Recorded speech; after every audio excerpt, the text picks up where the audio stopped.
When we discovered the Ermox X-Fire, I was a bit infatuated. This was a company I hadn't heard of before, and yet here they were with a very nice all-metal frame, Glock akin, I guess you could say. Some people mistakenly think it's a Glock clone. The internals are a bit different. However, it does take Glock magazines and use a Glock pattern barrel. We even demonstrated that by testing it with an aftermarket barrel.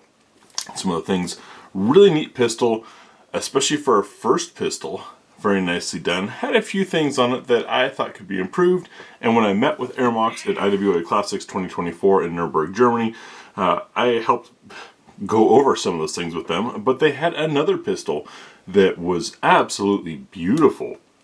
And I asked, is this ever going to be in the US? And they gave me a look like they were working on it. And that pistol is finally here, thanks to Fusion Firearms. The XP Pro, as you can see, they are co-branding Fusion Firearms and Ermox on this really interesting gun that I can't wait to shoot. Today, however, we're doing the tabletop. We'll take a look at all the features, finish, what's in the box, the manual, etc., as well as field strip it and look inside the gun. Coming up next on GBGuns. Opening up this nice co-branded gloss box, we've got a hard box, and Tact Kitty is of course here to oversee things. Let me get this box out of the way. Again, co-branded the XP Pro, a fusion of innovation by Fusion Firearms and Ermox. The case itself is not lockable. It's not like something you could use for airline travel, but it is nice and well shaped for all other uses. I mean, you could wrap a lock around the handle. I just wouldn't recommend trying to get this past TSA. But it's nice in that it's a bit different. It kind of reminds me of the drill bit cases and things like that that I would get over in Germany when I lived there. We open up and we get two test fire casings. If you guys want to take a look at primer indentation, for those who are interested. I know some of you guys are just like, shut up, just show us the gun. No, welcome to a GBGuns video. We go in a little bit deeper than that. Take a look. It looks nicely done. No dragging, no smearing, no puffing. A baggie with a tiny little key tool, another cross pin, and 2 additional screws. And our manual. And yes, I do thumb through the manuals on this channel here for a couple reasons. One, I think a manual demonstrates to us, the consumers, how much a company wants us to understand the firearm. The better written the manual is, the chances are the better time you're going to have with the gun. It also shows a sense of pride that the company has in the gun. As you can hear, Tact Kitty's agreeing with all of this. No, she's just upset. It's 4 a.m. I'm filming this because tomorrow morning at this time I'll be on my way to Finland, and I wanted to get this video done and uploaded before I'm gone for a couple weeks. Anyways, gorgeous photos, very nice full color manual, very clear language explaining all of the basic benefits of this thing. If you want to see these details, check the pinned comment over on my website, which YouTube won't allow me to mention anymore, is where I put all of the cool details. And great facts in this, like the endurance testing. The XP Pro underwent grueling test regimen where we fired 20,000 rounds to assess its performance under extreme conditions. This comprehensive testing included a variety of ammunition types such as 115 grain FMJ, 124 grain FMJ, 147 grain FMJ, various hollow point ammunition. And of course, as you guys know, here on this channel, we do at least 11 loads in all of our handgun reviews. The other reason why I show the manual is it includes field stripping, and since YouTube thinks that field stripping is gunsmithing, I have to prove and show right here. There's specs. You can pause and zoom or check the pinned comment. By me showing it in here, I'm showing the YouTube moderator that what I'm about to do is end user level safety and basic knowledge of things, not any gunsmithing. But really nicely done manual. A little light on the photos for the field stripping, but I get it. This is probably not someone's first gun, so they can go a little easy on that.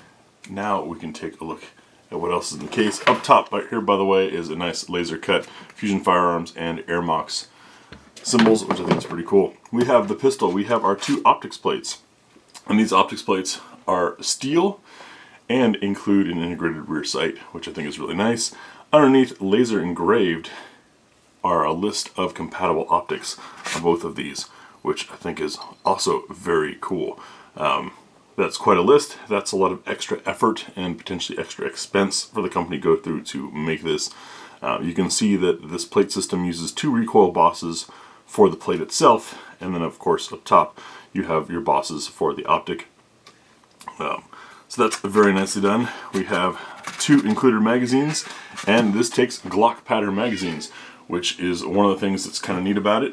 You know, the Glock magazine is not the best magazine in the world. Alright, Tacticity, she's very opinionated about Glocks. In that it is larger for its capacity than it needs to be. Larger external diameter with a decreased internal capacity volume for its external size.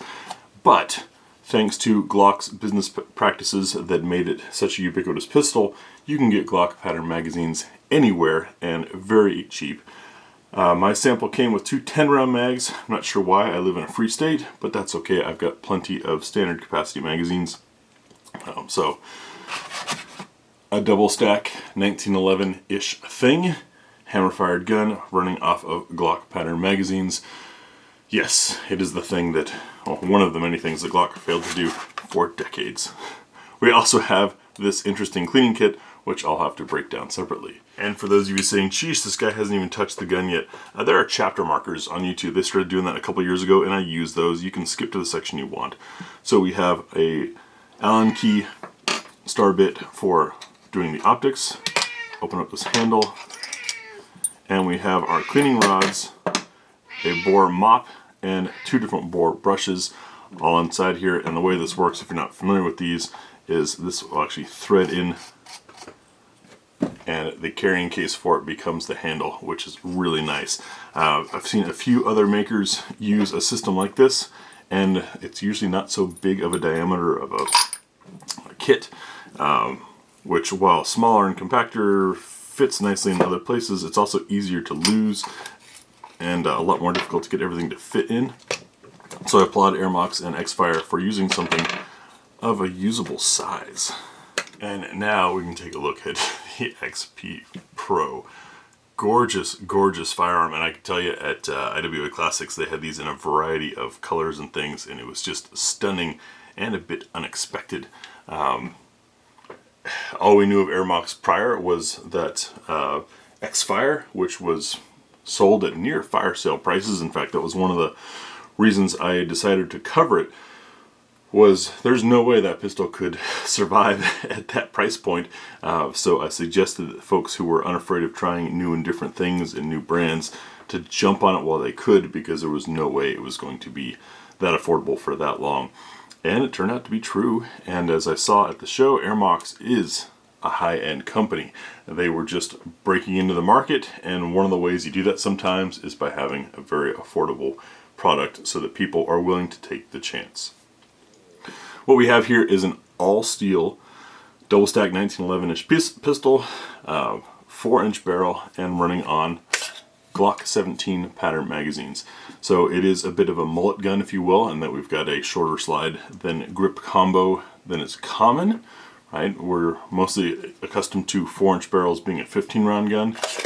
I welcome the 17-rounder because, as you can see, my hand fits perfectly onto here with that nice, very spacious mag well. Man, if you can't reload with that mag well, you may need to see a doctor about your hand-eye coordination.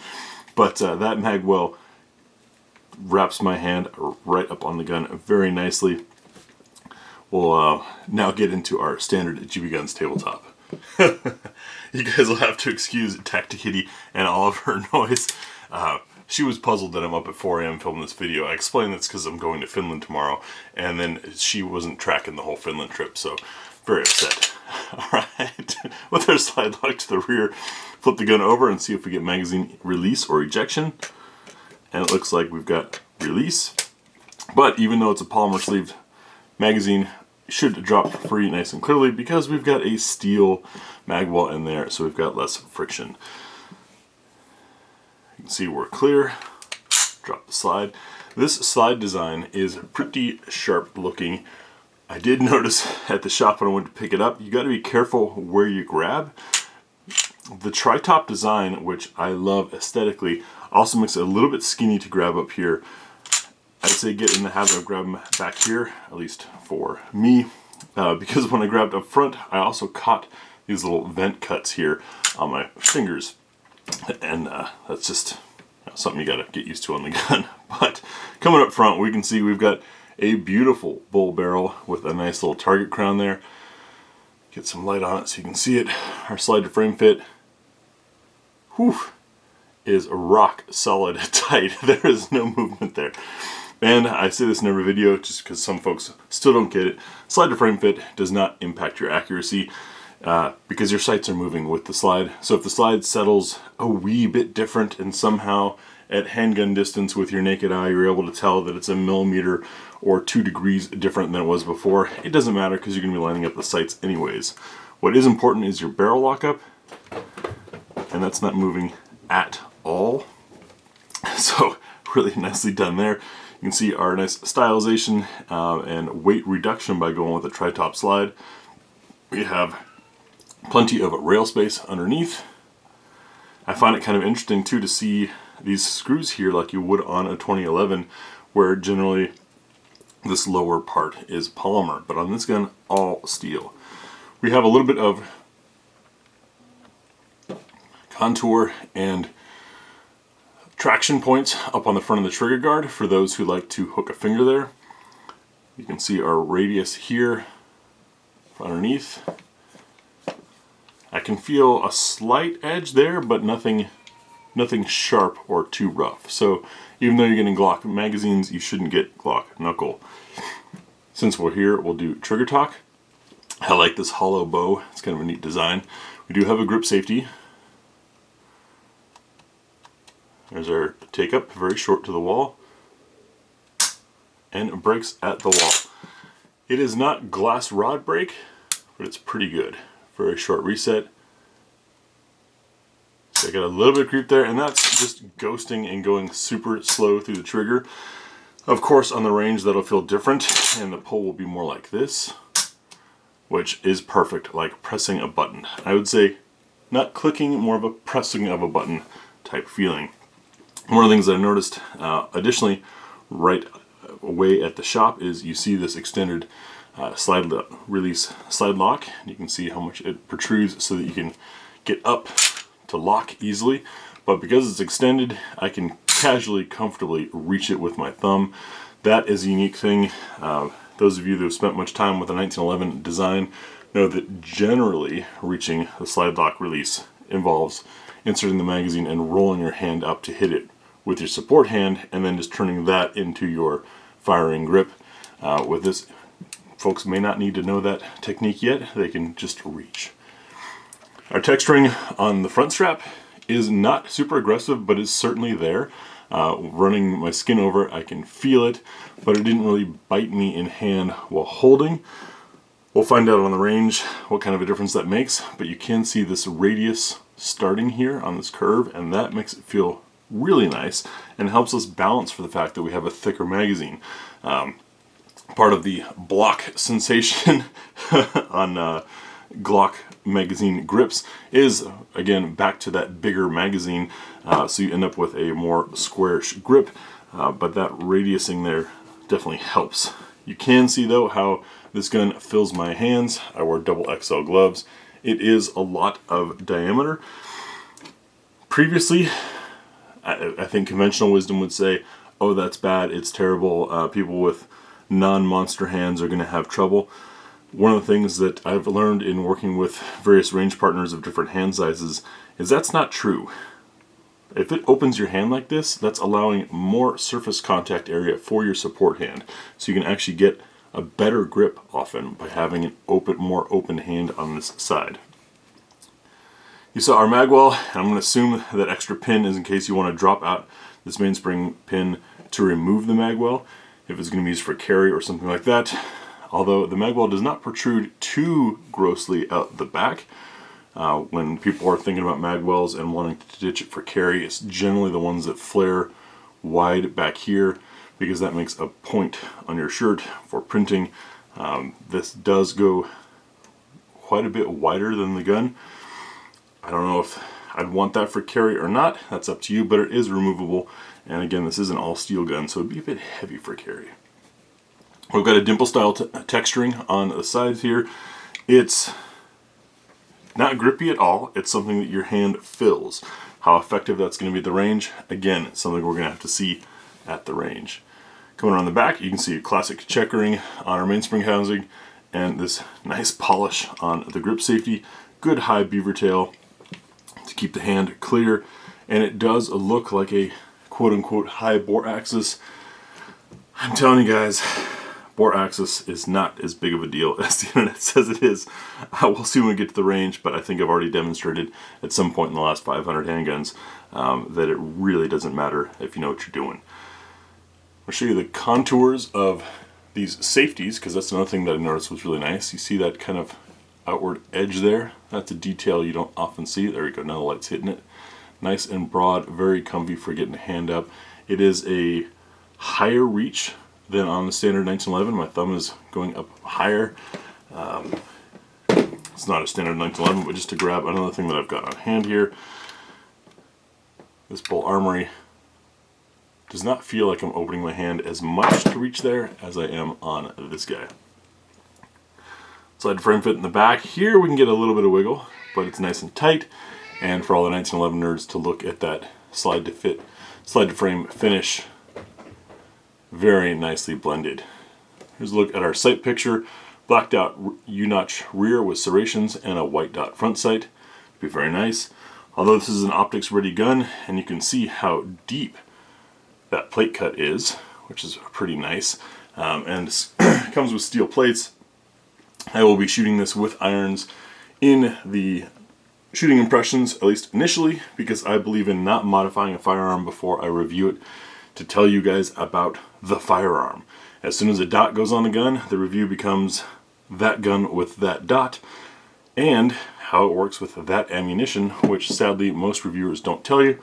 I'll tell you what all the loads are, and if you want to try them and make sure you replicate whatever combination you think I did best with, that'll all be in the pinned comment. Next, we'll field strip the XP Pro and take a look inside the gun. Field stripping this is going to be much like other 1911s that have a full-length guide rod in that you will need a tool or something, which is where that tiny little Allen key looking thing comes into play. You're going to be inserting this short edge into a hole on the guide rod, which we can see is over there. If the light's hitting that. We're doing that to take the pressure off of the recoil assembly. That fits nicely. Thank you Ermox and Fusion Firearms for making that a short-armed tool, and also making sure the hole is at an angle that is easily accessible. Quite a few makers have the hole somehow line up perfectly with the frame, and then you have to really wiggle to get stuff in there.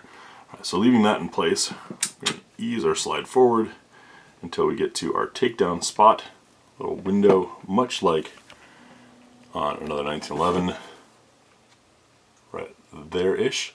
Hold it in place. I do that with my finger snubbing off the end of the barrel, and then we're going to push on our lever from the other side, which came out nice and cleanly. Now the slide can come off the frame. Take a look inside the frame, and as you can see, this all comes from bar stock steel, one big old chunk of steel.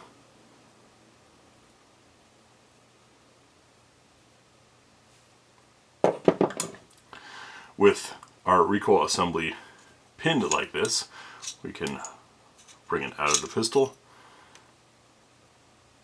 Nice one-piece steel guide rod with a spring.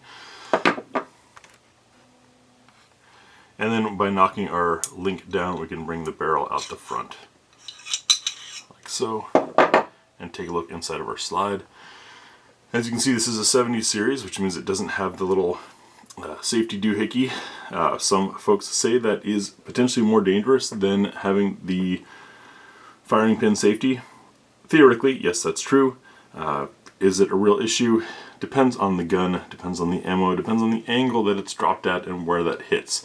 So, could the firing pin hit with inertia and set a round off, possibly, except this one's spring-loaded.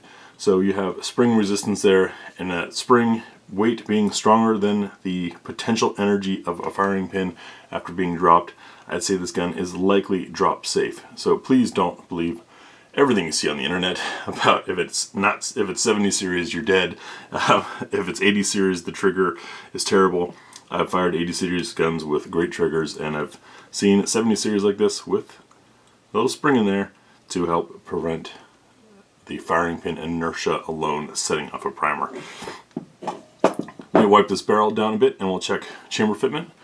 This is a gorgeous barrel, and man, it is heavy. And of course all bull barrels have more mass, but you can see this stays rather thick, or at least it seems that way. Maybe just because it's only 4 inches, so the taper is, I don't know, it feels beefy. I did run a bore snake through it once to clean out the chamber, and we'll check for chamber fitment. Doing that using a piece of Liberty Ammunition Civil Defense. This is nickel plated, which is great for corrosion resistance. For a round I'm going to handle all the time, as I do with this. It also helps reduce friction. When we drop this in, we're listening for a plunk. Pretty close to that. We want to make sure the round can turn freely, that the chamber is full of, or free of burrs, etc., and this is. And then looking at the brass to see how much of it is exposed below that shoulder. You can see just a tiny little bit where the feed ramp is. Not nearly as bad as, say, like the Glock unsupported chamber setup of yesteryear.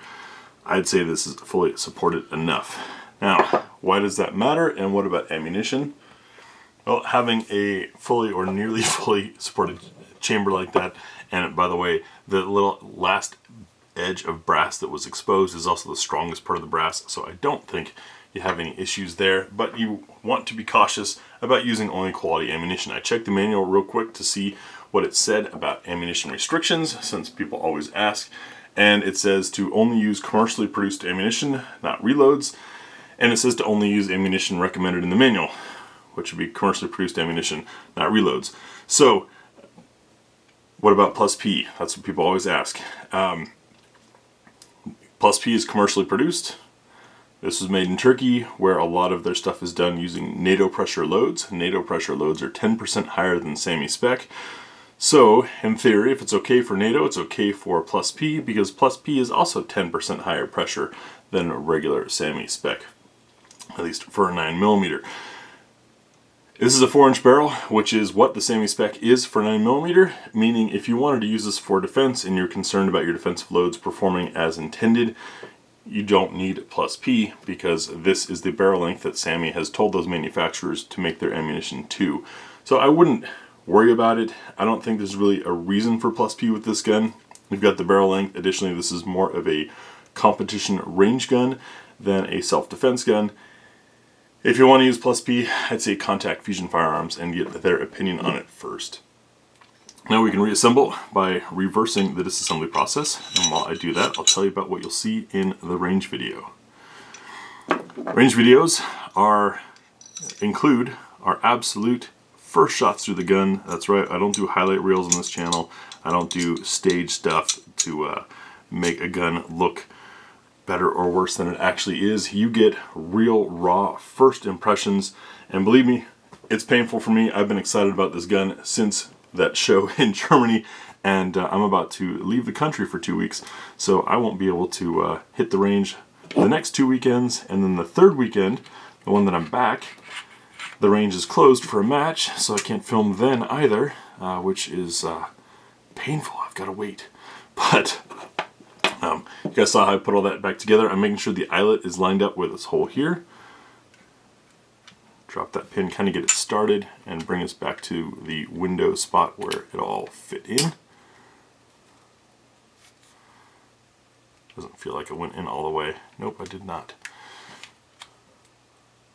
Maybe I'll give it a little bit of convincing. Nice soft polymer mag. And we're still not quite all the way in. I'll have to figure out what I did wrong there. But continuing on, so absolute first shots through the gun, we'll do full magazine +1. I don't have a lot of experience with these anti-constitution mags for restricted states where they ignore are basic human rights in this country. But a full mag plus one with the included mags. I'll also bring along some standard capacity magazines and give you a multi-mag test. This takes Glock Powder magazines. There's a lot of aftermarket Glock Powder magazines out there, and their specs are not always the same depending on the polymer they use, etc. The dimensions are all a little bit different. So I'll run probably 6 to 8 different brands of Glock Powder magazines through the gun. We'll see how that runs. Then take it over to our trademark What's for Dinner table to see what the gun eats, running 10 additional loads through the gun. Then to the spinner for sights and trigger control, which with these sights and this trigger should be enjoyable. Give you 5 shots from 7 yards, practical accuracy, before giving you concluding thoughts. That's going to be the initial review. And of course the results of all of that, sources for all of that, the specs and everything will be in the pinned comment on this video and on that video. The deep dive will be over on my website. And later on, I think we'll try playing with some dots, and maybe I'll get some other folks involved to get additional opinions on this. I'll mess with figuring that out a bit later. That's the review process and how it goes here on GBGuns. I'm giving it to you straight, as always. I appreciate 9 years of support. I appreciate you guys helping back me to give you the good information.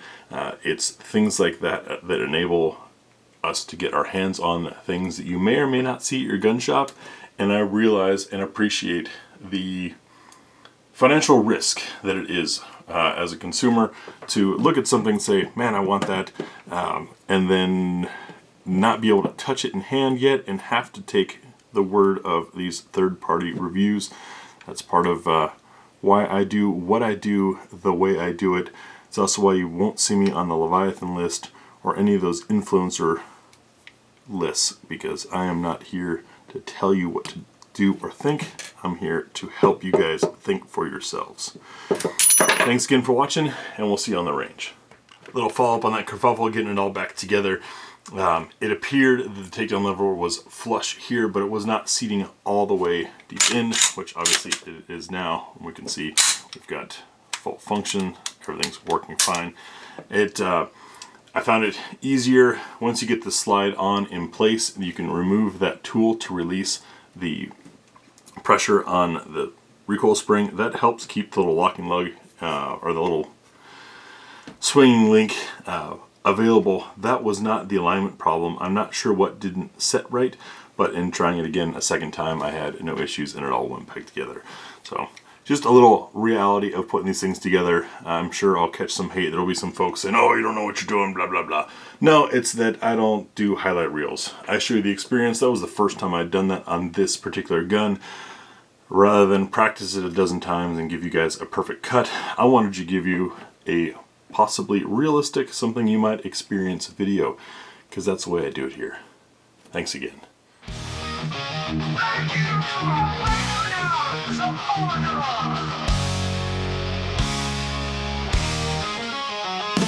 GBGuns and I do to level up. MVP, Joseph T, Randy ALG, Peter A, Tom Moses, Esther Steady, Powell Club 1-5, Brian P, Scott K. Thanks for the tip level. David P, Kratos, the Godslayer, Andrew B, Lee H, Christopher JJS, Foreign H, Grateful Jeffel, Michael W, David G.O, YouTuber, Fredo, Robert B, Ohio, Ruffle, Steve, Bristol County, Joe Rich, Rick, Charlotte, Skywa, Hot, and Z, Dear 76, Uncle Muncie, David F. Keeping things on his level, Gary B. Lane Fest, Daniel DFC, Jake J, Adam Jack, Brad M, George J, jumped on your level, Emma B, Adrian H, Cody W, Mark S, Sutra, Lewis R, NFB, Gary C, J, Logan G, Brian K, RBMB, 22A, Gilby, Ron Z, Gordon Mike, MC Techno, Con, FMD, CJ, Ronald, LW, Ross P, Marvin T, Alan B, Tyler Trene, GBC 92.